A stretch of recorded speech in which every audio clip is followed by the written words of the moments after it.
రెడ్డిని ఒకటే అడుగుతున్నా, నీకు నిజంగా ఎన్టీ రామారావు గారి మీద ప్రేమ ఉందా? ఓట్ల కోసం తప్ప 2 ఏళ్ళు ఎన్టీ రామారావు ఎందుకో యాదికి రాలేదు.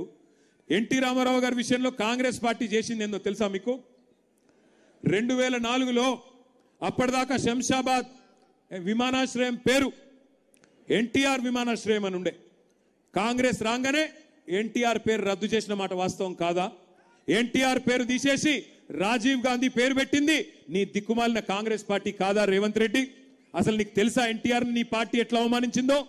83లో ఎన్టీ రామారావు గారు పెద్ద మెజారిటీతో గెలిస్తే ఆయనను ఆనాడు ఇందిరాగాంధీ ప్రభుత్వం గవర్నర్ అడ్డం పెట్టుకొని అప్రజాస్వామికంగా తొలగించింది నీ దిక్కుమాలిన కాంగ్రెస్ పార్టీ కాదా? గుర్తుందా నీకు? అసలు నీకు తెలుసా? అప్పుడు నువ్వు యాడున్నావో ఏ పార్టీలు ఉన్నావో ఎవరికి తెలియదు. ఇవాళ ఈయనకు ఎన్టీ రామారావు గారి మీద తెగ ప్రేమ బొంగుతున్నది.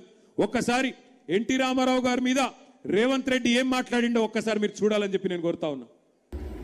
84లో ఎన్టీ రామారావు గారు తిరిగి ముఖ్యమంత్రి అయిన తర్వాత వారు ఏమనుకున్నారంటే, నేను దైవాంశ సంభూతుడిని, కృష్ణుడిని నేనే, రాముడిని నేనే, ఇంద్రుడిని నేనే, చంద్రుడిని నేనే, అందరు కలిసి మీరు నా పాదాలకు మొదలిల్లండి అని చెప్పి ప్రజాస్వామ్య స్ఫూర్తికి విరుద్ధంగా.